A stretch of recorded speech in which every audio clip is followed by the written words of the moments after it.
যাকে কাছের থেকে দেখলে ভাগ্য খোলে দেখলে। গাছ দূরের থেকে দেখতে ছিল আল্লাহ রসুলকে, মন ভরতে ছিল না, দোয়া করছেন মালিক দূরের থেকে দেখি মন ভরে না, একটু কি কাছে আসার অনুমতি দেওয়া যায় না? তোমার বন্ধুকে একটু কাছের থেকে দেখবো। মানুষের মতো হাঁটতে হাঁটতে আল্লাহ রসুলের মাথার সামনে আইসা দাঁড়ায় গেছেন, মন পড়ে আল্লাহর রসুলকে দেখছেন, আবার জায়গায় চলে গেছেন। ঘুমের থেকে উঠছেন তো জাবের রাদিয়াল্লাহু তাআলা আনহু বলতেছে, ইয়া রাসূলুল্লাহ দেখলাম তো দেখলাম কি? বলে কি দেখছিস?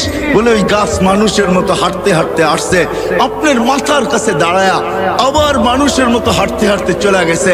তো আল্লাহর রসুল বলছে ও দূরের থেকে দেখতে ছিল, মন ভরতে ছিল না। তো হাত উঠায় দিছে, মালিক এত কাছে বন্ধু আসলো, আপনার বন্ধু আসলো, আমি দূরের থেকে দেখা মন ভরে না, একটু কি অনুমতি আমাকে দেওয়া যায় না যে আমি একটু মাথার কাছে দাঁড়ায় দেখবো, নিজের মনটাকে ভরবো? হায় হায় হায়, যাকে দেখা উঠ সেজদা করে উঠ। আল্লাহ রসুলের সামনে উঠ সেজদা করতেছিলেন, উঠ। সাহাবা বলছে, ইয়া রাসূলুল্লাহ নাহনু আহাক্কু বিহা, উট যদি আপনাকে সেজদা করতে পারে তাহলে তো আমরা বড় অধিকার রাখি। তো আল্লাহর রাসূল বলছে, লাউ আমারতু আহাদান আন ইয়াসজুদা লি আহাদিন লা আমারতু নিসা আন ইয়াসজুদনা লি আজওয়াজিহিন্না। কোন মানুষকে যদি আল্লাহ ব্যতীত কারো সেজদার বৈধতা থাকতো তাইলে আমি স্ত্রীকে বলতাম সে যেন স্বামীর পায়ে ডেলি সেজদা করে।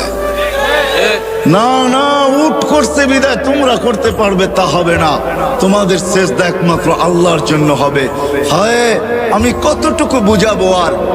হালিমা সাদিয়া যখন উঠছেন আল্লাহর রসুলকে গাদার উপরে নিয়া, তো যাইতেছিলেন নিজের এলাকার দিকে, গাদা ঘুরা গেছে বাইতুল্লাহর দিকে, ঘুরা এক সেজদা লম্বা, দ্বিতীয় সেজদা আরো লম্বা, তৃতীয় সেজদা আরো লম্বা। গাদাকে জিজ্ঞাসা করছে হালিমা, আরে এত লম্বা লম্বা সেজদা, সবাই চলে যেতেছে, আমি যাব না। আমি সেজদা দিব না তো দিব না কেন? আমি সেজদা ওই আল্লাহকে দিব না তো দিব না কেন যে আল্লাহ দুজাহানের বাদশার জন্য আমার পিঠকে নির্বাচিত করছে। আমি সেজদা দিব না তো দিব কে? ওই মুহাম্মাদুর রাসূলুল্লাহ। ও যুবক, তোমার পায়ে হাত রেখা বুঝাইতেছে, আসো, জীবনটাও ছোট, অস্তিত্বটাও ছোট। আল্লাহ মুকুট দিচ্ছেন হাজারো, সম্পর্ক গুলাই এক একটা মুকুট, আর উদ্দেশ্য মালিককে পাওয়া, আর পাওয়ার জন্য সহজ পদ্ধতি মুহাম্মাদুর রাসূলুল্লাহ। একটা ক্যারিয়ার ধরেই বসে থাকেন, একটা। আমি প্রমাণ দেখাইতেছি। আপনারা ইয়ামান যান নাই, আপনার ওয়াইস কুরনির নাম জানেন, ওয়াইস কারনি এটার নাম জানেন, ঠিক না? কিন্তু আপনারা করণ চিনেন না। আমি চিনি করণ, আমি 4 বার গেছি, 4 বার ইয়ামানে। কয়বার? টানা 4 বার গেছি। আমি জানি করণ থেকে মদিনা দূরে তো দূরে কতটুকু, আমি জানি মদিনা দূরে কতটুকু। অবেস আল্লাহর রসুলের জামানায় ছিলেন, সাহাবি হইতে পারেন নাই। অবেস সাহাবি হবে তো হবে কি কইরা? মাকে রাইখা যাবে তো রাইখা যাবে কার কাছে? মাকে ঘুম পাড়াবে তো ঘুম পাড়াবে কে? মাকে খাওয়াবে তো খাওয়াবে কে? ঘুমের থেকে উঠাবে তো উঠাবে কে? মার গোসল করাবে তো করাবে কে? মার সেবা করাবে তো করবে কে? অবেস মাকে ছেড়া যান নাই, কেননা এটাও আল্লাহ রসুলের আদর্শের একটা আদর্শ যে মা আর বাবা, এটাও আল্লাহ রসুলের একটা আদর্শ। অবেস মাকে ধরা পড়া ছিল, সাহাবি হওয়ার সুযোগ পায় নাই, একটা আদর্শকে ধরা পড়া ছিল।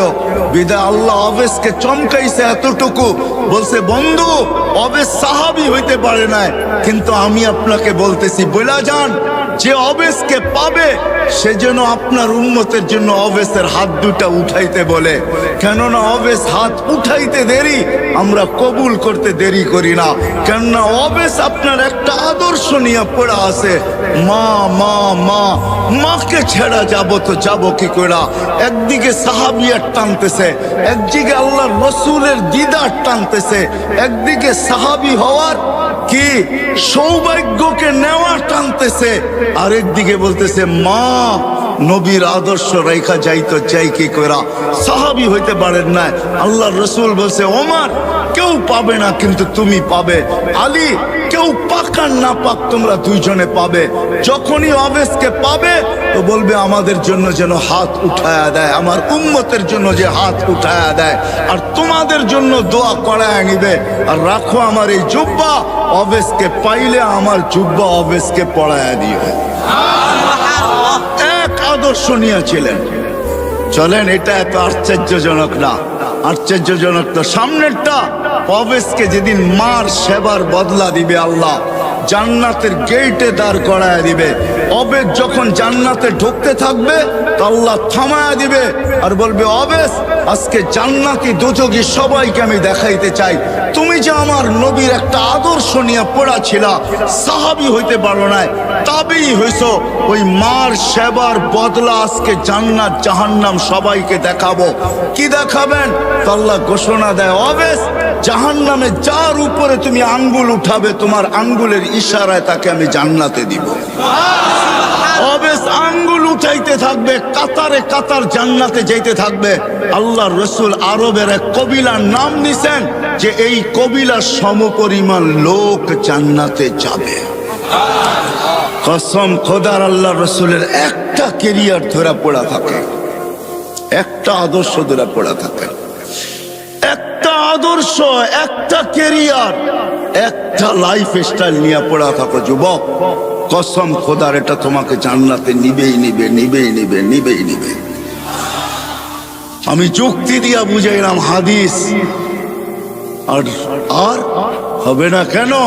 আল্লাহর রাসূল এই উম্মতের জন্য হারিসুল লাকাদ জাআকুম রাসূলুম মিন আনফুসিকুম আসিসুন আলাইহি মা আনিতুম হারিসুম বিল মুমিনিনা রাউফুর রহিম। ওই নবী যিনি আরশে যে আমাদেরকে বলেন নাই, সারা জীবন কাঁদতে কাঁদতে কাঁদতে কাঁদতে এক দিনের জন্য চোখের পানি শুকায় নাই। নাইলে জিবরিল মিকাইল কোনোদিন মিথ্যা বলতো না। জিবরিল মিকাইল দুজন জিজ্ঞাসা করছেন মা জালা আরাকা তাবকি, যখনই দেখি আপনার চোখে পানি কেন টলটল করে? বলছে যেদিন থেকে জান্নাত জাহান্নাম দেখা আসছি ওদিন থেকে চোখের পানি থামে না। যে সারা জীবন চোখের পানি ঝরাইছেন, মৃত্যু লগ্নে যখন চাইতেছেন তখনও চোখের পানি ঝরতে ছিল। জিবরিল আলাইহিস সালাম জিজ্ঞাসা করছেন আনতা ইলা রাফিকি তাবকি আনতা ইলা রাফিকিল আলা আল্লাহু ইয়ান্তাযিরুক। এখনো কাঁদেন? আল্লাহ আপনার অপেক্ষায় অপেক্ষমান। উপর জগতে খুশির বন্যা চলতেছে, এখন বন্ধু বন্ধুর সাথে আইসা মিলবে, এই জন্য সমগ্র জগতে খুশির হুল্লোড় চলতেছে। আর আপনার চোখে পানি কেন? আপনি তো এখন আল্লাহর সান্নিধ্যে যাবেন, আপনার জন্য ঊর্ধ্ব জগতে খুশির বন্যা বইতেছে। সমগ্র জগৎকে সাজানো হয়েছে আজকে বন্ধু বন্ধুর সাথে চিরদিনের জন্য সাক্ষাৎ করাবে। আপনার চোখে পানি কেন? বলছে জিবরিল ফামান লিবাদিলি উম্মতি, এক প্রশ্ন এখনো বাকি, আমার পরে উম্মতকে দেখা রাখবে কে? নারায়ণগঞ্জের মানুষ এখানেই শেষ না, কবর থেকে কানতে কানতে উঠবে ওহুয়া ইয়াকুম ওয়া ইয়াবকি ওয়া ইয়াকুল জিবরিল আইনা উম্মতি। উঠবে আর কাঁদবে আর বলবে আমার উম্মত কোথায়, আমার উম্মত কেন রিসিপশনে আসে না? যখন মাকামে মাহমুদে নিয়ে যাওয়ার জন্য উঠানো হবে, মাকামে মাহমুদে যায় ও হাত রেখা বলবে বসবো না। আল্লাহ বলবেন কেন বসবেন না? বলে আমার উম্মতকে, পিপাসিত উম্মতকে আমি বসলে পানি পান করাবে তো কে করাবে? আমি তো দুনিয়াতে বইলা আসছি মাওয়াইদুকুমুল হাউজ, উম্মতকে কানে কানে বইলা আসছি সাক্ষাৎ হাউজে কাউসারে সর্বপ্রথম হবে, আমি নিজের হাতে তোমাদেরকে পান করাবো। ঠোঁট উম্মতের হবে, হাত আমার হবে, আমি লাগায়া পান করাবো আর বলবো লা তাসমান বাদাহা আবাদা, আর কোনোদিন পিপাসা তোর কাছে আসবে না। এই পানি কে পান করাবে? তারপরে পুলসেরাতে মিজানে দৌড়াবো, পাল্লা যদি সামনে না ঝোঁকে তো এখানে দাঁড়াই হাত উঠাবো আর চিৎকার দিয়া বলবো আমা কুলতালি, আপনি কি আমাকে বলেন নাই সাউফা ইউতিকা রাব্বুকা ফাতারদা, আপনাকে রাজি করা ছাড়বো। আমার উম্মতের পাল্লা সামনে চোখে না, আমি রাজি হব তো হব কি কইরা? এরকম ভাবে সুপারিশ করে পাল্লা সামনে ঝুঁকাবো, আবার ছুটবো পুলসেরাতে। কেউ ওইখানে ফাইসা গেল কিনা? যদি ফাইসা যায় থাকে তো দুরুদের গাঠি নিজের মাথায় কইরা নিব, উম্মতের মাথায় রাখবো, যেগুলো আমরা দুনিয়াতে আজকে পড়তেছি, আর দুরুদের গাঠি দিয়া বলবো ফা গুরু সালিমিন, যাও তুমি শান্তির সাথে পার হয়ে যাও। আমি বসবো না। যেই নবী কিয়ামতের মাঠে পর্যন্ত উম্মতি গুলা চিৎকার দিবে, আসেন এই ছোট্ট জীবনটা, ছোট্ট অস্তিত্বটা, এই ছোট্ট হায়াতটা, ছোট্ট অস্তিত্বটা এর সাথে সংযুক্ত যত কিছু ওই মালিককে রাজি করার জন্য, আর মালিক মুহাম্মদুর রাসূলুল্লাহর মাধ্যমে রাজি হবে।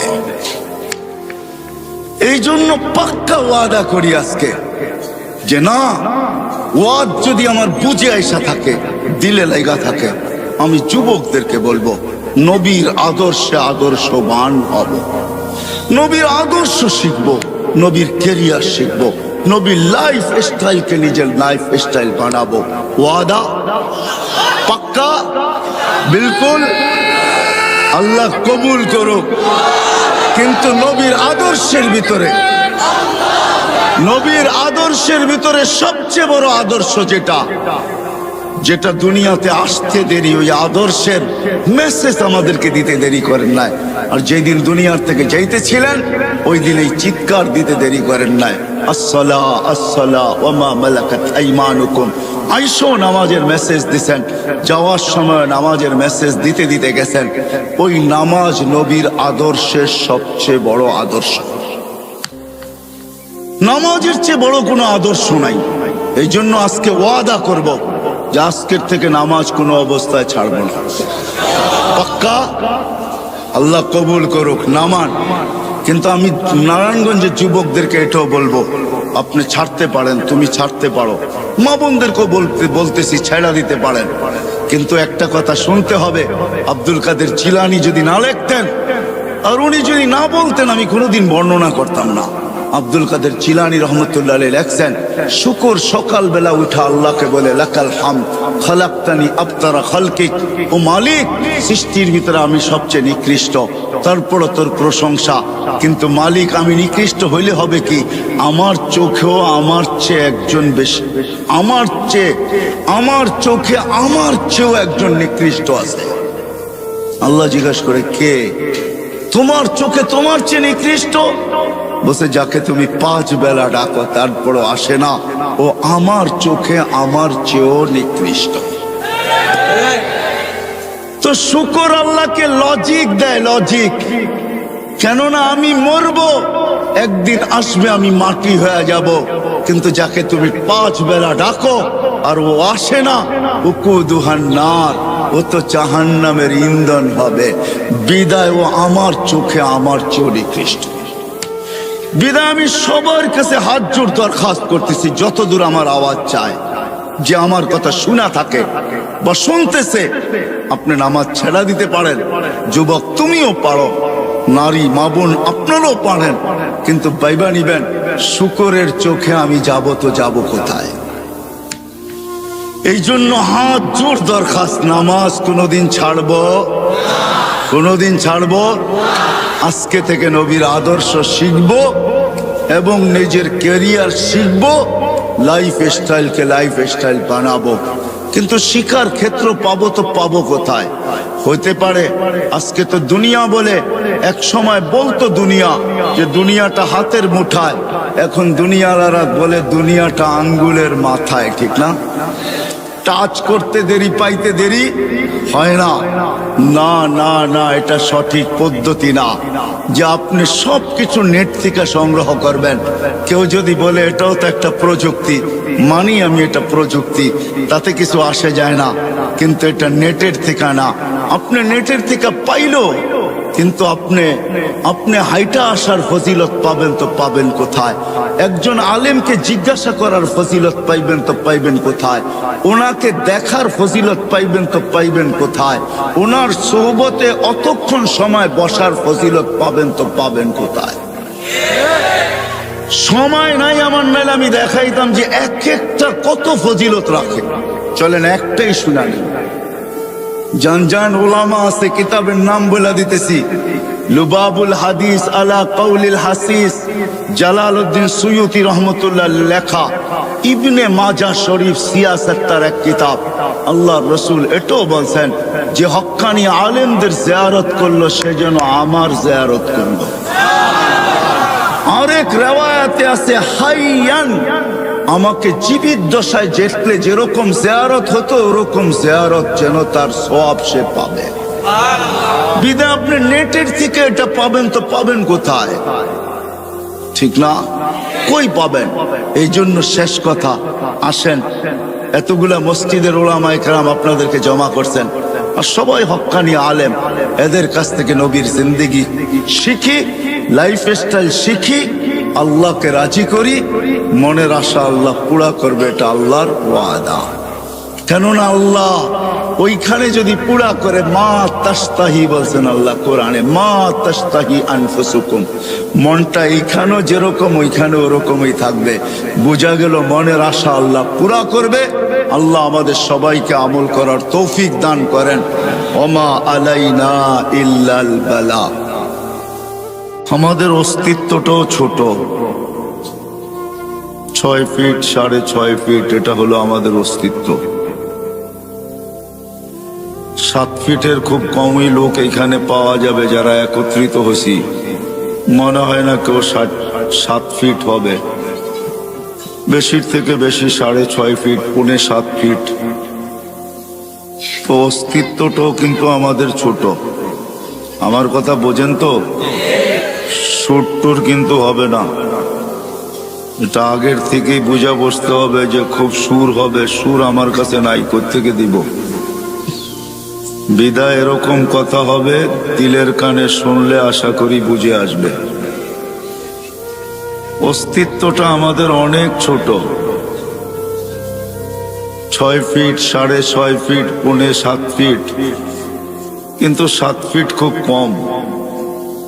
আবার যারা একটু বেশি লম্বা হয়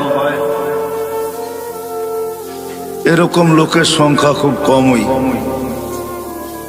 যেমন অস্তিত্বটা ছোট, এরকম আমাদের বয়সটাও ছোট, 60-70 বছর। অস্তিত্বটা ছোট ছিল, যদি বয়সটা একটু ছোট হইতো তাইলেও হয়তো মনটাকে বুঝাইতে পারতাম যে অস্তিত্বটা ছোট কিন্তু বয়সটা অনেক বড়। কিন্তু অস্তিত্ব যেমন ছোট, বয়সটাও তেমনই ছোট। 60-70 বছর এটা একটা বয়স হইল, কি বলেন? দেখতে দেখতেই তো 15টা বছর কেটে যায়, তারপরে যে প্রাপ্ত বয়স্ক হয়। এলে অস্তিত্বটা যেরকম ছোট, আমাদের বয়সটাও তেমনই ছোট। কিন্তু অস্তিত্ব ছোট, বয়স ছোট হইলে হবে কি? তাতে কিছু আসে যায় না। এই ছোট্ট জীবনটা কিন্তু, আর এই ছোট্ট অস্তিত্বটাকে আল্লাহ শত না হাজারো মুকুট দ্বারা সাজাইছেন। মুকুট বোঝেন? মাথায় মুকুট পড়ে না?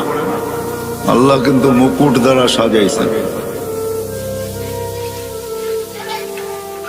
শত না হাজারো মুকুট দ্বারা আল্লাহ এই ছোট্ট অস্তিত্বটা আর ছোট্ট জীবনটাকে সাজাইছেন। চলেন 2-1টা দেখা যাক কেমন মুকুট দিয়ে আল্লাহ আমাদেরকে সাজাইলেন, নাইলে আমার আগের কথা বুঝে আসবে না। আর এখন বুঝা দরকার হলো বুঝা। বুঝা ব্যতীত কোনো জিনিস যতক্ষণ পর্যন্ত দিলে না গাথে ততক্ষণ পর্যন্ত করা সহজ হয় না। যদিও প্রতিনিয়ত প্রতিদিন নারায়ণগঞ্জের কবরস্থান ভরতেছে, মৌত এটা সত্য জানি, কিন্তু দিলে গাথে নাই। যদি গাথত তাহলে ফেরেশতাদের কথাই সত্য হইতো। আল্লাহুম্মা লাম ইয়াইশ, এটা ফেরেশতাদের কথা বলতেছি আমি। আর এই শব্দ হাদিসে আছে। ফেরেশতারা এই কথা কোনোদিন বলতো না, আল্লাহুম্মা লাম ইয়াইশ ফিদ দুনিয়া, যে আল্লাহ মৃত্যু যদি দিলে গাইথা যায় তাহলে একজনও তো বাস করতে পারবে না, কোনো মজাই পাবে না। বিদায় বোঝা গেল মৃত্যু সত্য, এটা মানি, মারা যায় চোখে দেখি, কবর দেওয়া হয় এটাও জানি এবং দেখি, কিন্তু আসলে মৃত্যুটা দিলের ভিতরে গাঁথে নাই। যদি গাঁথতো তাইলে মনে হয় না আমরা এই ছোট্ট জীবনটায় কোনো মজা পাইতাম, কোনো মজাই থাকতো না, ঠিক না? কি বলেন? হয়তো কেউ কিছু খায়া ঝিমাইতে থাকে, মনে হয় বোঝেন নাই, কেউ কিছু খায়া ঝিমাইতে থাকে, ঝিমায় না? মনে হয় বোঝে নাই যুবকরা। কেউ কিছু খায়া ঝিমাইতে থাকে, আর আমরা হয়তো মৃত্যুর চিন্তায় ঝিমাইতে থাকতাম, ঠিক না? ঝিমানো বোঝেন তো? কেউ কিছু খায়া কিন্তু ঝিমায়, যদিও আমি শব্দটা বললাম না, কিন্তু মাঝে মাঝে দেখা যায় রোডের ডাইনে বামে কেউ বসা বসা ঝিমাইতেছে, ঠিক না? আমরাও সবাই মৃত্যুর চিন্তায় ঝিমাইতে থাকতাম। যা হোক, জীবনটা ছোট, অস্তিত্বটাও ছোট। সাজাইছেন আল্লাহ হাজারো মুকুট দিয়া। যুবকের যৌবনটাও কিন্তু একটা মুকুট। যার নাই ওকে জিজ্ঞাসা করেন কি নাই। স্বাস্থ্য যতই থাকুক, সুদর্শন চেহারা যতই হোক, হাট্টা গাট্টা যতই হোক, যত বড়ই পয়সাওয়ালা হোক, সব কিছু মানি, কিন্তু যদি মুকুট না থাকে যৌবন, তাহলে হারবাল, কলিকাতা হারবালে যাবে আর আসবে, ঠিক না? মুকুট কেউ ফিরিয়ে দিতে পারবে না। যুবকের যৌবনও কিন্তু মুকুট। কেমন মুকুট? যদি মুকুট না হইতো তাহলে আল্লাহ কোনোদিন এই কথা বলতেন না, যুবক তোর যৌবন মুকুট। কেমন মুকুট জানিস? হায় হায়, তুই আরশের নিচে বৈশা মেলা দেখবি, তোর আরশের নিচে চলতে থাকবে মেলা, আর তুই থাকবি ওই মেলায়, আর আরশের বাহিরে হইতে থাকবে হিসাব কিতাবের খেলা। সাবআতুন ইয়াযিল্লুহুমুল্লাহু তাহতা যিল্লি শাবুন নাশা ফি ইবাদাতিল্লাহ। তাহলে আল্লাহ কোনোদিন এই কথা বলতেন না, যৌবন যদি একটা মুকুট না হইতো তাহলে যুবককে আল্লাহ এই কথা বলতেন না, যুবক আরশের নিচে আমি ওই মেলায় তোকে স্থান দিব, যেই মেলায় 7 শ্রেণীর লোক ওই মেলায় থাকবে, ওরা মেলায় বিভোর থাকবে, আর আরশের বাহিরেই খেলা চলতে থাকবে, যেটাকে হিসাব কিতাব বলে। তাইলে এই হাদিস কোনোদিন আসতো না। মনে হয় বুঝাইতে পারি নাই। যৌবনও একটা মুকুট, কিন্তু বিশাল মুকুট। দুনিয়ার হিসাবও মুকুট দেখাইলাম, আবার আল্লাহ প্রদত্ত মুকুট। যৌবন যদি মুকুট না হইতো তাহলে হাদিসে কুদসি কোনোদিন আসতো না। আল্লাহ যুবককে দেখা, ওই যুবককে দেখা আল্লাহ এই কথা বলতেন না, যেই যুবক শাবাবা খুশা, যেই যুবক আল্লাহর ভয়ে নিজেকে লজ্জাপতির মতো গুটায় নিছে, তাইলে ওই যুবককে দেখায় আল্লাহ এই কথা বলতেন না। ফেরেশতাদেরকে এই কথা কোনোদিনও শুনাইতেন না, ইন্নী উবাহি বিহিল মালাইকা, ও ফেরেশতারা, আমি এই যুবককে নিয়ে তোমাদের উপরে গৌরব করি। এই শব্দ আল্লাহ কোনোদিন বলতেন না। যৌবনও একটা মুকুট। এরকম যদি দেখাইতে যাই, কোরআনের ওই কথা তো রয়েই গেল, ওয়ালাকাদ কাররামনা বনি আদম। আল্লাহ বলে শ্রেষ্ঠত্বের মুকুট তোর মাথায়। কোরআন বলতেছে শ্রেষ্ঠত্বের, তুই ছোট হইলে হবে কি? কেননা তুলনা করতে গেলে আমার কাছে সময় হবে না যে আমরা অস্তিত্বগতভাবে কতটুকু ছোট।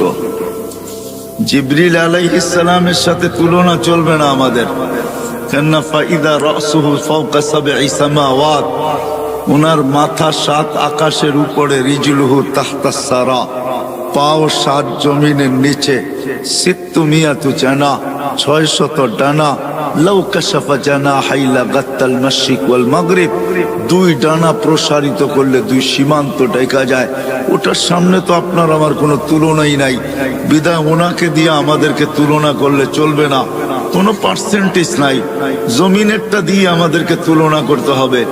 জমিনেরটা দিয়ে তুলনা করতেও যদি যাই তাহলে পাওয়া যায় সুলাইমান আলাইহিস সালামের দাওয়াতে যে মাছ আসছিল সর্বপ্রথম, উনি জমিনের প্রাণীকে একবেলা খাওয়াইতে চেয়েছিলেন, অনুমতি আল্লাহ দিয়া দিছিলেন। উনি 6 মাস বৎসর বর পাকায়া যখন রেডি করছেন, আল্লাহকে বলছেন মেহমান পাঠান। আল্লাহ বলছে জল না স্থল?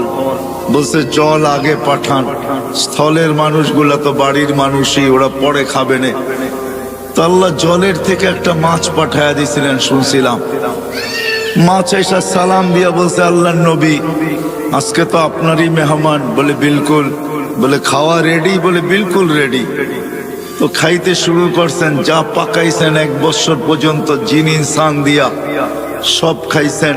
যেই পাতিল দিয়া পাকাইছেন ওগুলা খাইছেন, যত বর্তন সর্তন পেয়ালা শেয়ালা যত চামচ চুমচ সব খাইছেন, এমনকি চাটাই পর্যন্ত খায়া ফেলছেন। সব খায়া যেমন পাকানের আগে পরিষ্কার ছিল এমন পরিষ্কার করে দিছেন। তো সুলাইমান আলাইহিস সালাম বলতেছিলেন এমন পেটুক তো দেখি নাই। তো বলছে আল্লাহর নবী মেহমানকে এরকম ভাষায় বলা উচিত না, অন্য কেউ যদি বলতো তো মেনা নিতাম, কিন্তু আপনি আল্লাহর নবী হইয়া এরকম বললেন, তো বললেন কি কইরা? বিদায় আপনি যখন খোঁচা মাইরাই দিলেন তো আমি সত্য বলতে বাধ্য হইলাম। আল্লাহ আমাকে ডেলি এরকম 3 লোকমা দেয়, আপনি তো 1 লোকমা দিলেন, বাকি 2 লোকমার জায়গা এখনো খালি আছে। তাকে দিয়েও কিন্তু আমরা তুলনা করলে হবে না। একটা হাতি দিয়েও যদি তুলনা করি তার তুলনায় আমরা বহুত ছোট, ঠিক না? বিদায় অস্তিত্বটা আমাদের ছোট, কিন্তু অস্তিত্বটা ছোট, আবার বয়সটাও কিন্তু ছোট। অস্তিত্ব ছোট, কসম খোদার আমাদের বয়সটাও ছোট। কিন্তু হইলে কি হবে? এই অস্তিত্ব আর বয়সের উপরে হাজারো মুকুট লাগানো আছে, মুকুট। গণাইতে গেলে বা দেখাইতে গেলে সারাটা রাত্র কেন জীবনটা চলে যাবে। যদিও আমরা এগুলাকে কখনো অ্যানালাইসিস করি না, ভাবি না, চিন্তা করি না যে আমার অস্তিত্বটা কত বড়, আমার অস্তিত্ব এবং আমার এই ছোট্ট বয়সটা। আর এই যে হাজারো মুকুট দিয়ে আল্লাহ আমাকে সাজাইলেন, এটা দিলেন তো দিলেন কেন? কি জন্য দিলেন আল্লাহ? এই কথা কিন্তু আমরা ভাবি খুব কম লোকই। মনে হয় না এই মজলিসে একজনও পাওয়া যাবে না। আমি মুকুট দেখাইলে অনেক দেখানো যাবে, সবগুলোই কিন্তু এক একটা মুকুট, বিশাল বিশাল মুকুট। সৃষ্টির ভিতরে শ্রেষ্ঠত্ব দিলেন আপনাকে, এটাও একটা মুকুট। কুদরতি হাত দিয়া তৈরি করলেন, এটাও একটা মুকুট। না মুকুট না, 9 মাস সময় নিয়ে 10 মাস সময় নিয়ে তৈরি করলেন। আয় আমি তো বলতে বাধ্য, আল্লাহ আল্লাহ সবচেয়ে বড় ম্যাজিক। আল্লাহ ম্যাজিশিয়ান।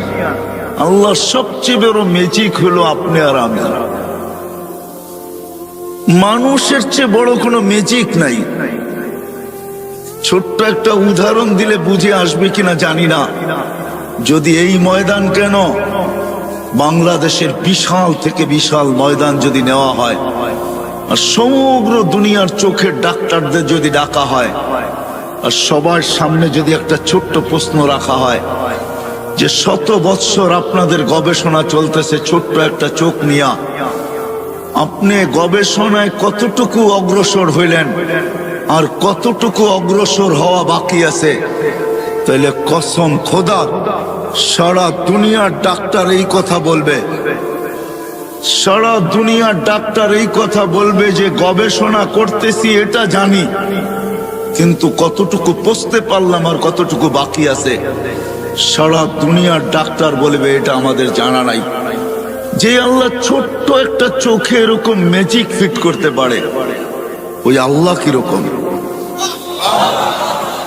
ছোট্ট একটা চোখে এতটুকু ম্যাজিক যে সারা দুনিয়ার চোখের ডাক্তার যদি আনা হয়, সারা দুনিয়ার চোখের ডাক্তারকে যদি আনা হয় আর যদি বলা হয় যে গবেষণা করতে করতে 100 বৎসর হয়ে গেল, আরো বেশি 200-400 বছর বললেও কম হবে না। আপনি কোন সিদ্ধান্তে পৌঁছলেন? হায় হায়, আল্লাহ সবচেয়ে বড় ম্যাজিক দেখাইছেন মানুষের ভিতরে। সবচেয়ে বড় ম্যাজিক মানুষ, ম্যাজিশিয়ান আল্লাহ। কে ম্যাজিক দেখাইছেন? কে? আল্লাহ। বিদায় আসল কথার দিকে চলে আসি, সময় লম্বা করা যাবে না, এজন্য আসল কথার দিকে চলে আসি যে এই ছোট্ট অস্তিত্ব আর এই ছোট্ট জীবন, এই ছোট্ট অস্তিত্ব আর এই ছোট্ট জীবনের উপরে হাজারো মুকুট, শত না হাজারো মুকুট দেখানো যাবে। হায় হায়, আমাদের সুস্থতাটাও একটা মুকুট। যদি সুস্থতা মুকুট না হইতো তাহলে হাদিসের এই শব্দ কোনোদিন আসতো না। সুস্থতা যদি মুকুট না হইতো, কি আওয়াজ নাই?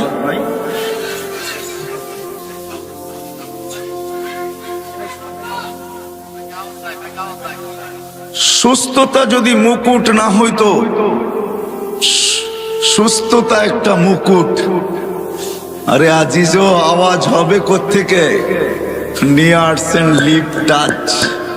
এটা লিপ টাচ, এটা মুখের সাথে লাগায়া বললে আওয়াজ যাবে, ডাইনে বামে গেলে এটা আওয়াজ যাবে না। এটা বানানো হয়েছে সিঙ্গারদের জন্য, সিঙ্গার, বক্তাদের জন্য এটা বানানো হয় নাই। একটু আগে তো শুনতেছিলেন, ঠিক না? কেননা মুখের সামনে নিয়ে বলতে থাকলে খুব ভালো শুনবেন। এটার নামই হইল লিপ টাচ। ঠোঁটের সাথে লাগায়া বলতে হবে। আমরা সিঙ্গার না, আমরা সিঙ্গারের অপেক্ষায় আছি যে আল্লাহ জান্নাতে সুপার সিঙ্গার দেখাবে, ওটার অপেক্ষায় আছি। আমরা সিঙ্গার না। নিয়েই তো আসছেন লিপ টাচ, কানেরটা নিয়ে আসেন, আওয়াজ শুনবেন। ডাইনে গেলে বামে গেলে এটা আওয়াজ টানে না। বিদায় কথা আর 15 মিনিট হবে, শুধু আপনাদের মাইকের দুর্বলতার কারণে। এটা ওলামায়ে কেরাম ভাইবা নিয়ে আসে না, ভাবে সব বক্তা ঠোঁটে লাগায়া বলবে, এরকম অভ্যাস আমার নাই। আমি তো ডাইনেও দেখবো, বামেও দেখবো, তারপরে বলবো। বিদায় কথা শেষ হয়ে গেছে পড়ায়। বিদায় কানেরটা হইলে হয়তো বলা যেত, কিন্তু ডাইনে বামে দেখতেই হবে। মানুষ অভ্যাসের দাস, একটা প্রবাদ বাক্য আছে। আবার এটাও আছে, অভ্যাস মানুষের দাস, এটাও একটা প্রবাদ বাক্য আছে। বিদায় এই জিনিসটা হলো লিপ টাচ।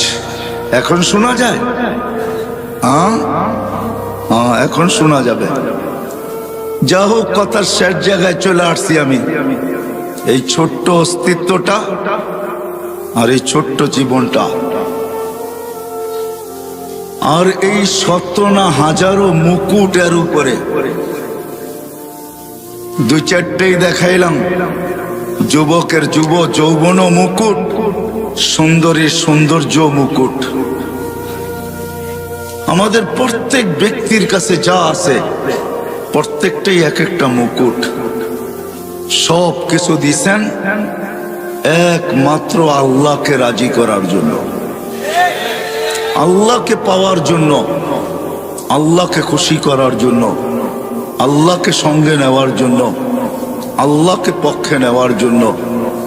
যদি আল্লাহকে রাজি না করতে পারলাম, সঙ্গে না নিতে পারলাম, খুশি না করতে পারলাম, আল্লাহকে না পাইলাম, তাইলে কিন্তু যেইখান থেকে আমাদের যাত্রা কিন্তু জান্নাত থেকে। মানুষের যাত্রা জান্নাত থেকে, আবার মানুষের গন্তব্য কিন্তু জান্নাত। যদি গন্তব্য আমাদের জান্নাত না হইতো, তাহলে বিশেষ করে আল্লাহ মানুষের মনগুলা স্বর্গের আশা দ্বারা কোনোদিন ভরতেন না। মানুষ যেমনই হোক, আরো ছোট নিয়ে আসেন, মানুষের আশা যেমনই হোক, মানুষের আশা যেমনই হোক, মানুষ যত গুনাহগারই হোক, মানুষ যতই আল্লাহর থেকে দূরে হোক, সবার দিলের ভিতরে কিন্তু জান্নাতের আশা আছে। আমার কথা বোঝেন তো? সবার দিলে জান্নাতের আশা, কেননা আমাদের গন্তব্য, আমাদের যাত্রাও কিন্তু জান্নাত থেকে। আমাদের বাবা প্রথম জান্নাতেই ছিলেন, যদিও আমরা জান্নাত থেকে বাহির হয়ে আসছি, কিন্তু আমাদের গন্তব্য জান্নাত। যার কারণে গুনাহগার থেকে গুনাহগারও কোনো না কোনো পর্বে এই কথা বলে যে জান্নাতে যাব, জান্নাতেই যাইতে চায়, স্বর্গেই যাইতে চায়, নরকে কেউ যাইতে চায় না, জাহান্নামে কেউ যাইতে চায় না। বিদায় আল্লাহ জান্নাতের আশা দিয়ে আমাদের দিলটা ভরা দিছেন।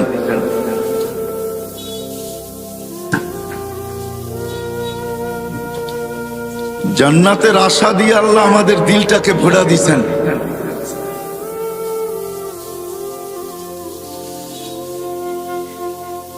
আইলা তো আইলা, হগলতের বাদে আইলা, এটাই সিলেটের কথাটাই সত্য আর কি, বুঝছেন তো? আসলো তো আসলো, কিন্তু সবার শেষে আসলো, আমার হাতে সময় নেই। তো যেটা বুঝাইতেছিলাম, আমাদের অস্তিত্বটাও ছোট, আমাদের বয়সটাও ছোট।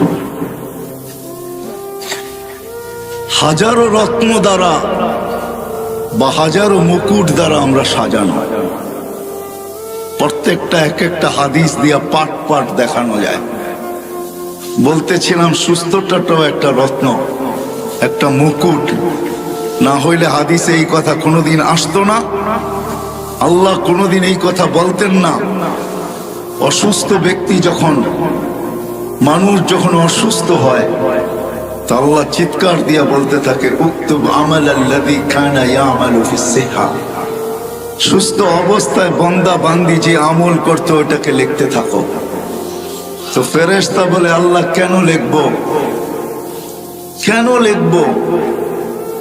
করতে তো কেন লিখবো? অসুস্থ, আমল তো করে না। আল্লাহ প্রতি উত্তরে বলে, অসুস্থতা আমার পক্ষ থেকে, বান্দার পক্ষ থেকে না, বিদায় লিখতে থাকো। সুস্থতাটাও কিন্তু, অসুস্থতাটাও একটা মুকুট। যদি না হইতো তাহলে এই হাদিস কোনোদিন আসতো না। আমি হাদিসে কুদসি দিতেছি, আল্লাহর বাণী। আল্লাহ বলে, আনিনুল মারিদি তাসবিহুন। যখন অসুস্থ অবস্থায় আহ আহ করতে থাকে, তো আল্লাহ সুবহানাল্লাহ পড়ার সওয়াব লেখাইতে থাকে। সিয়াহাতুহু তাহলিলুন। যখন অসুস্থতার কারণে চিৎকার দিতে থাকে, তখন আল্লাহ বলে, লা ইলাহা ইল্লাল্লাহর সওয়াব লিখতে থাকো। ফজিলত কি উলামাদের থেকে জেনে নিন, যে লা ইলাহা ইল্লাল্লাহ পড়লে মিলবে কি, কি সওয়াব পাওয়া যাবে, এটা উলামাদের কাছ থেকে শিখা নিলে ভালো হবে। তাইলে অসুস্থতাটাও একটা মুকুট, সুস্থতাও একটা মুকুট। ধনাঢ্য হওয়া একটা মুকুট, আবার দারিদ্র হওয়া, গরিব হওয়া একটা মুকুট। যদি মুকুট না হইতো, তাহলে আল্লাহর রাসূল হাত উঠায় কোনোদিন দোয়া করতেন না, ওয়াহশুরুনি ফি সুমরাতিল মাসাকিন। আল্লাহ, গরিবদের সাথে কিয়ামতের দিন আমাকে উঠায়। বিদায় জীবনটা ছোট, অস্তিত্বটাও ছোট, শত না হাজারো মুকুট দ্বারা সাজানো। আসেন আসল কথায়, হাজারো মুকুট শুধু এই জন্যই আল্লাহ দিছেন। আরেক শব্দে বলতে পারেন, মানুষের কাছে যা কিছু আছে, অস্তিত্ব বলেন, হায়াত বলেন, যত কিছু মানুষের সাথে সম্পর্কিত, যত সম্পর্ক বলেন, সব কিছু আল্লাহ আমাকে দিছেন, আপনাকে দিছেন আল্লাহকে রাজি করার জন্য। সবকিছু আল্লাহকে রাজি করার জন্য দিছেন। হ্যাঁ, চাওয়ালা চা বিক্রি করে, ওটাও দিছেন আল্লাহকে রাজি করার জন্য, আল্লাহকে পাওয়ার জন্য। নাইলে এই হাদিস কোনোদিন আসতো না। ও চায়ের ব্যবসায়ী, ছোট ব্যবসায়ী, ক্ষুদ্র ব্যবসায়ী, কিন্তু হাদিস আছে ইয়াহশুরু মান নাবিয়্যিন ওয়াস সিদ্দিকিন ওয়াস শুহাদা। ও যদি আল্লাহকে পাওয়া যায়, কিছু গাড়ির বহরে যুক্ত হইলে মন খুব প্রফুল্ল হয়, ঠিক না? মনে হয় বোঝেন নাই, ইঙ্গিত বোঝেন? কিছু গাড়ির বহরে যদি নিজের গাড়িটা যুক্ত করা যায় তাহলে খুব ভাব আসে, ভাব, ঠিক না? ওই চাওয়ালাও যদি আল্লাহকে রাজি করতে পারে তাহলে কিয়ামতের দিন আল্লাহর রসুলের পাশে দাঁড়াবে। পাশে নবীদের পাশে দাঁড়াবে, ভাবেন ওর ভাবটা কিরকম হবে। আমি শব্দ চেঞ্জ করে দিলাম, হয়তো আপনারা বুঝতেছিলেন না। আমাদের এই ছোট অস্তিত্বটা এবং এই ছোট্ট বয়সটা, এর ভিতরে যা কিছু আমাদের সাথে সংযুক্ত, সব আল্লাহকে রাজি করার জন্য, আল্লাহকে পাওয়ার জন্য। আর একটা কথা কানে বসায় নেই, দিল এইখানে বসায় নেই, আল্লাহ পাওয়া ছাড়া দুনিয়া কাটবে বটে, দুনিয়া কাটবে, এটাই সত্য প্রমাণ। কেননা জন্ম লগ্নি আল্লাহ কানে বলে দিছেন, হুয়াল্লাযী খালাকাকুম সুম্মা রাযাকাকুম, হুয়াল্লাযী খালাকাকুম সুম্মা রাযাকাকুম। ওই আল্লাহ যিনি আমাদেরকে অস্তিত্ব দিছেন, ওই আল্লাহ যিনি আমাদেরকে অস্তিত্ব দিছেন, উনি প্রত্যেক ব্যক্তিকে লালন পালন করবেন, এটা আল্লাহর ঘোষণা। কিন্তু যদি মালিককে জিজ্ঞেস করি কতদিন করবেন, তো মালিক নিজেই জবাব দিতেছেন ইলা আজালিম মুসাম্মা, একটা সময় পর্যন্ত করব। তারপর মালিক সুম্মা আখাযনাহু বাগতা ওয়া কাযা, আল্লাহ 7 ঘন্টা টানা ডাকবে। আর কি বইলা ডাকবে? নারায়ণগঞ্জের মানুষ, দুনিয়ার মানুষ আসামিকে ধরার জন্য খোঁজে, আমি তোকে মাফ করার জন্য খুঁজি। দুনিয়ার মানুষ শাস্তি দিয়া মজা পায়, আমি মাফ করা মজা পাই। দুনিয়ার মানুষ শাস্তিতে অভ্যস্ত, আমি মাপে অভ্যস্ত। দুনিয়ার মানুষ শাস্তিকে ভালোবাসে, আমি মাফ করাকে ভালোবাসি। দুনিয়ার মানুষ শাস্তিকে ক্রেডিট মনে করে, আমি মাফ করাকে ক্রেডিট মনে করি। এই শব্দ দিয়া 7 ঘন্টা ডাকবে। বলেন এখানে কয়জন আছি আমরা? এটা শব্দ দিয়া যথেষ্ট। কয়টা শব্দ? কয়টা? সুবহানাল্লাহ একটা শব্দ, আলহামদুলিল্লাহ একটা শব্দ। উলামাদেরকে জিজ্ঞাসা করেন সুবহানাল্লাহ আলহামদুলিল্লাহ তামলাউ মা বাইনাস সামাই ওয়াল আরদ, সৌরজগৎ গড়া যায়, কিন্তু সমগ্র সৃষ্টি মিলে গুনাহ দিয়া ভরা যাবে না। কিন্তু আল্লাহ বলে ওয়ালাউ বালাগাত যুনুবুকা ইনানাস সামা, তুই একাও যদি ভরা দিস, আর শুধু ভরিস নাই, আকাশ ভেদ করে যদি উপরও চড়ায় দিস, তুই মাপ চাইতে দেরি, আমি মাফ করতে দেরি করব না। ওয়ালা উবালি, আমার পরোয়া হবে না, আমি তাকায় দেখবো না তুই কত গুনাহ করছিস। শুধু 5 টাইম ডাকে না, 5 টাইম আল্লাহ আমাদেরকে ডাকে না। ওইখান থেকে বাহির হয়ে গেছি। যদি আল্লাহ আমাদের মতনই হইতেন, বাধ্য করতেন, হায় হায়, তাহলে 5 টাইম 7 ঘন্টা রাত্র, এই শীতের রাত্রে 7 ঘন্টা আল্লাহ ডাকবে আর কেউ আসবে না, এটা কোনোদিন সম্ভব ছিল না। ছিল? আল্লাহকে কি আল্লাহ শুধু আল্লাহ?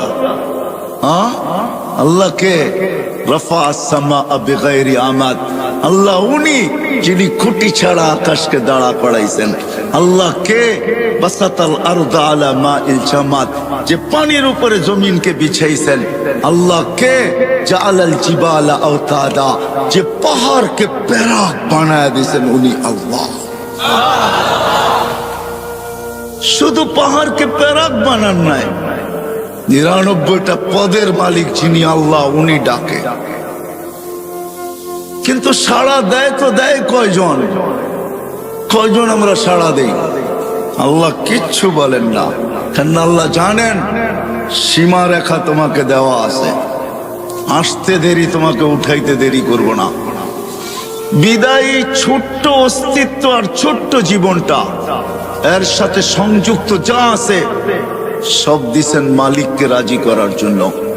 যতক্ষণ পর্যন্ত মালিক রাজি না হবে তো গন্তব্য আমাদের যাত্রা যেখান থেকে আর মনে আসা যেটা, ওই জান্নাত কোনোদিন পাওয়া সম্ভব হবে না। বুঝাইতে পারলাম? এতটুকু বুঝে আসলো? দুনিয়া কেটে যাবে, আবারও বলতেছি দুনিয়া কেটে যাবে, আল্লাহ না পাইলেও কেটে যাবে। 750 কোটি মানুষের ভিতরে 600 কোটি মানুষই আল্লাহকে মানে না, জানে না, চিনে না। তারপরে ওদের জীবন কেটে যেতেছে, আজকে না মানলেও কেটে যাবে। কিন্তু কালকে যে মৃত্যু, এরপরে 1 সেকেন্ডও আল্লাহ পাওয়া ছাড়া কাটবে না। কসম খোদার কাটবে না, এটাই সত্য। বিদায় সব সম্পর্ক আল্লাহ পাওয়ার জন্য, আল্লাহ পাওয়ার জন্য আল্লাহ দিছেন। এই অস্তিত্বটাও আল্লাহ পাওয়ার জন্য, ছোট্ট জীবনটাও আল্লাহ পাওয়ার জন্য, এর সাথে সংযুক্ততা যত জিনিস আছে সব আল্লাহ পাওয়ার জন্য। কিন্তু একটা ছোট্ট প্রশ্ন, আল্লাহ পাবো তো পাবো কি করে? আল্লাহকে তো চোখে দেখা যায় না যে আমি আল্লাহ পাবো, আল্লাহর কথা তো শোনা যায় না যে আমি আল্লাহ পাবো, আল্লাহকে তো ধ্যান ধারণায় আনা যায় না, আল্লাহকে তো আঁকা যায় না। আল্লাহ কিরকম? মানুষ ব্যঙ্গচিত্র দুনিয়াতে অনেক আঁকছে, আরো না জানি দুনিয়া যতদিন থাকবে কত ব্যঙ্গচিত্র আঁকবে, কিন্তু আজ পর্যন্ত মনে হয় কারো কলমে আল্লাহর কোনো চিত্র উঠে আসে নাই। সত্য তো? ব্যঙ্গচিত্র মানুষ বহুত আঁকছে, আরো বহুত আঁকবে, হইতে পারে আঁকতে পারে, আমার এটা নিয়ে কোনো সে নাই, আলোচ্য বিষয় না। কিন্তু আজ পর্যন্ত আল্লাহর কোনো আলোকচিত্র আসে নাই, কোনো চিত্র কেউ আঁকতে পারে নাই।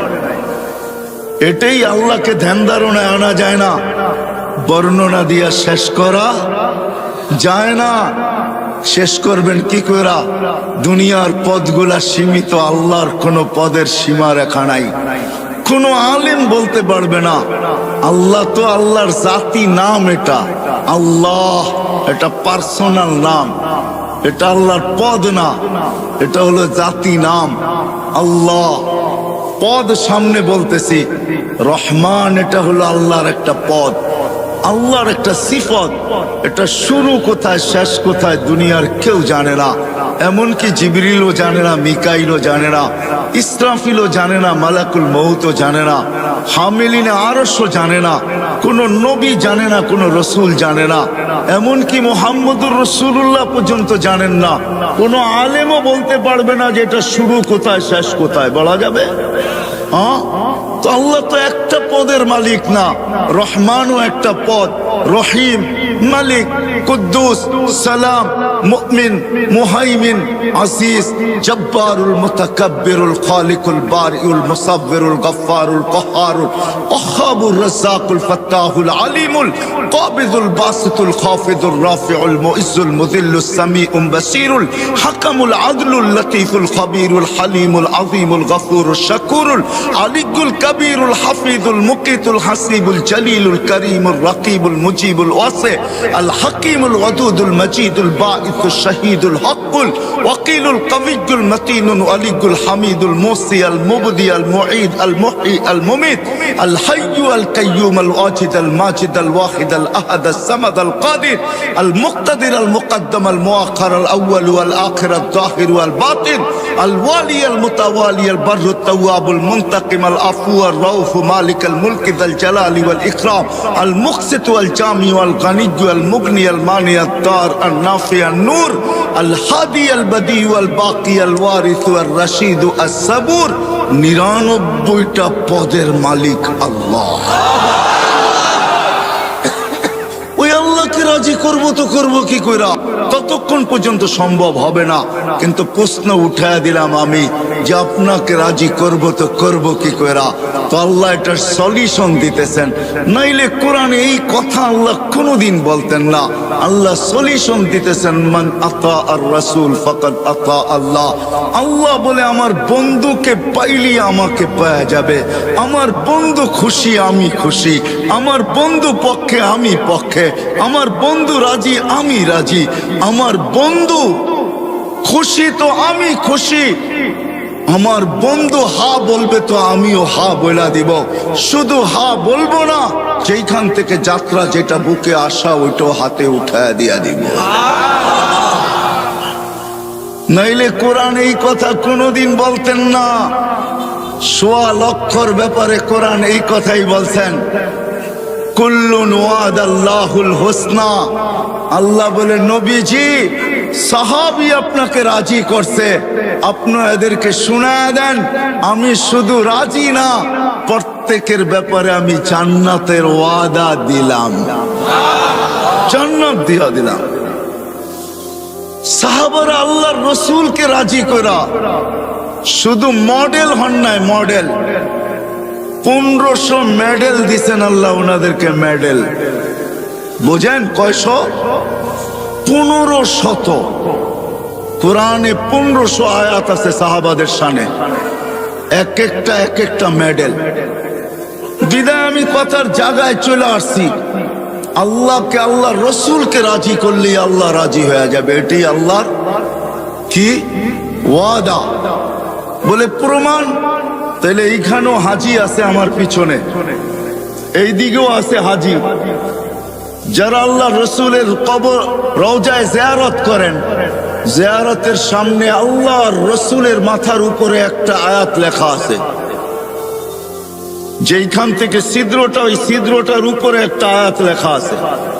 আয়াতটা লেখা হইল ফাইন জাউকা, আপনার উম্মত যদি আপনার কাছে আসে গুনার বোঝা নিয়া, আস্তাগফিরুল্লাহ, আর আয়েশা যদি আমার কাছে মাপ চায়, আস্তাগফারা লাহুর রাসূল, আপনি যদি একটু ইশারায় হা বইলা দেন, লাওয়াজাদাল্লাহ তাওয়াবার রহিমা, তো আমি আল্লাহ ওয়াদা করতেছি, প্রতিজ্ঞা করতেছি, লাওয়াজাদা, আল্লাহ কসম খায়া বলতেছে, আমি আমার জাতের কসম, আপনি হা বলতে দেরি আমি মাফ করতে দেরি করব না।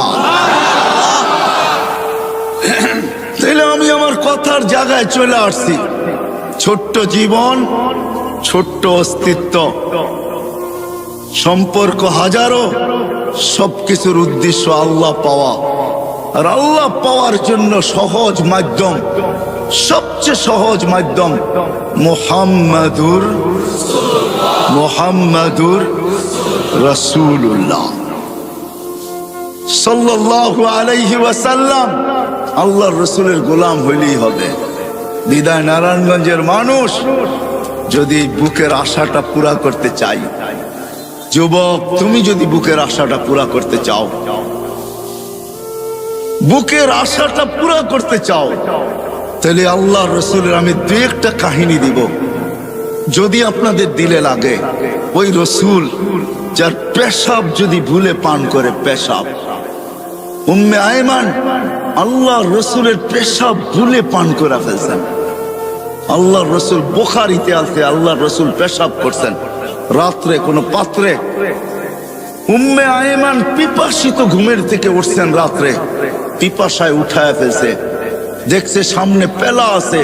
আল্লাহর রাসূলের ক্রীতদাসী ছিল উম্মে আয়মান, পেলা সামনে রাখা, হাত দিয়া দেখে পানির মতো তরল, নাক নিয়া দেখে সুঘ্রাণ, মন মানতে ছিল না, পান করা পিপাসা মেটায় নিছে। সকালবেলা আল্লাহ রসুল যখন ঘুমের থেকে উঠছেন, তো বলছে উম্মে আয়মান পাত্রে কিছু জিনিস আছে, বাহিরে নিক্ষেপ করো। তো বলে ইয়া রাসূল আল্লাহ, ওটা রাত্রেই করে দিছি। তো বলছে করছিস তো করছিস কোথায়, কোথায় করছিস? বলে ইয়া রাসূল আল্লাহ, পিপাসার তাড়নায় ঘুমের থেকে উঠে গেছি, হাতের নাগালি ছিল এটা, পানিও তরলও দেখলাম, নাক লাগায় দেখলাম এরকম সুঘ্রাণ আর কিছু হয় না, আর মনকেও মানাইতে পারি নাই, পান করে নিছি। আল্লাহ রসুল হাসি দিয়া বসে, উম্মে আয়মান যতদিন বাঁচবে খিদা তোর কাছে কোনোদিন আসবে না। কসম খোদার, উম্মে আয়মান যতদিন বাচ্চা ছিল খিদা আর তার লাগতো না। সাথে সাথে এটাও বলছেন উম্মে আয়মানের শরীর আর জাহান্নামে যাবে না। আমি নারায়ণগঞ্জবাসীকে একটু বলতে চাই যে যার পেশাব বুলে পান করলে ক্ষুধা জীবনে আসে না, জান্নাত জাহান্নাম হারাম হয়ে যায়, ওই ব্যক্তির কেরিয়ার, ওই ব্যক্তির আদর্শ, ওই ব্যক্তির লাইফ স্টাইল। হয় যুবক, তোমাদের পায়ে হাত দিয়া বলি, কার লাইফ স্টাইল তুমি অনুকরণ করো? কার লাইফ স্টাইল? লাইফ স্টাইল অনুকরণ করো তো মুহাম্মদুর রাসূলুল্লাহ। খোদার কসম, চুল কাটা তোমাকে জান্নাতে নিয়ে যাবে, চুল কাটা। মুহাম্মদুর রাসূলুল্লাহর পোশাক তোমাকে জান্নাতে নিবে। যদি পেশাব জান্নাতে নিতে পারে তো পোশাক কেন নিবে না? আমাকে যুক্তি দেন। পেশাব যদি জান্নাতে নিতে পারে তাহলে চুল কাটা কেন নিবে না? পোশাক যদি নিতে পারে তো দাড়ি রাখা কেন নিবে না? পোশাক যদি নিতে পারে তাহলে পর্দা কেন নিবে না? পোশাক যদি নিতে পারে, পেশাব যদি নিতে পারে তাহলে মুস্কি হাসা কেন নিবে না? আমাকে যুক্তি দিয়ে বুঝান। লজিকের দুনিয়া, আমিও লজিক দিব, আপনিও লজিক দেন। আমি লজিকে বিশ্বাসী, আপনি লজিক দিবেন, দেন।